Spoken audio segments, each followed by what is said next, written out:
name is Morgan Duvall. I am a doctor of physical therapy, and today I'm going to talk to you about how important the gluteus medius muscle is to lateral ankle stability.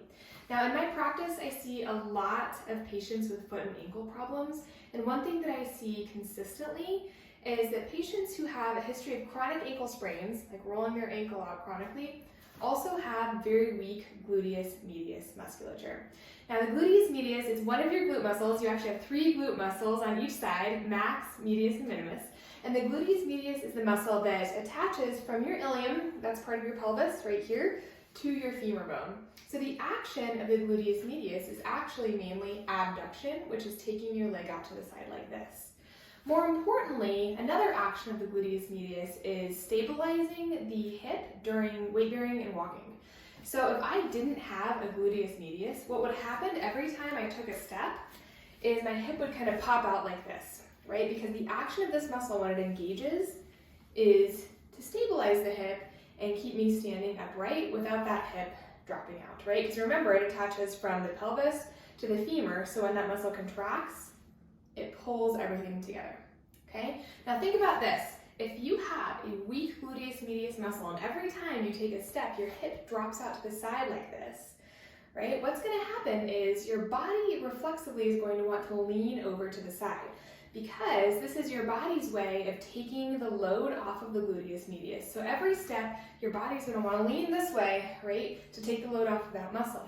When that happens, because you're leaning to the side, the outside of the ankle is actually having to stabilize quite a bit more. You have musculature here on the outside of your lower leg called the peroneal muscle group, and that muscle group is now having to work overtime to stabilize your lateral ankle. If it can't do the work, what's going to happen is your ankle is going to roll, right? So chronic ankle sprains tend to be highly related to weak glutes.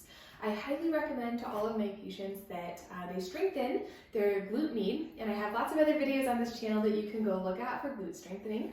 One more thing I do want to talk about is the way that the body force changes if you do have a weak glute med. So we already talked a little bit about how your body leans over, right, when you're walking. Now think about this. We already discussed if the hip pops out, you're leaning to the side. Well, what happens to the force of your body weight? It actually is directed medially to the inside of the knee. So another thing that can happen with a weak glute med is you can start to develop some medial knee pain because now the structures on the inside of the knee, like the MCL, are having to also work overtime, kind of like those peroneals. Now these structures on your lower leg, they're much smaller and much weaker than your glute med.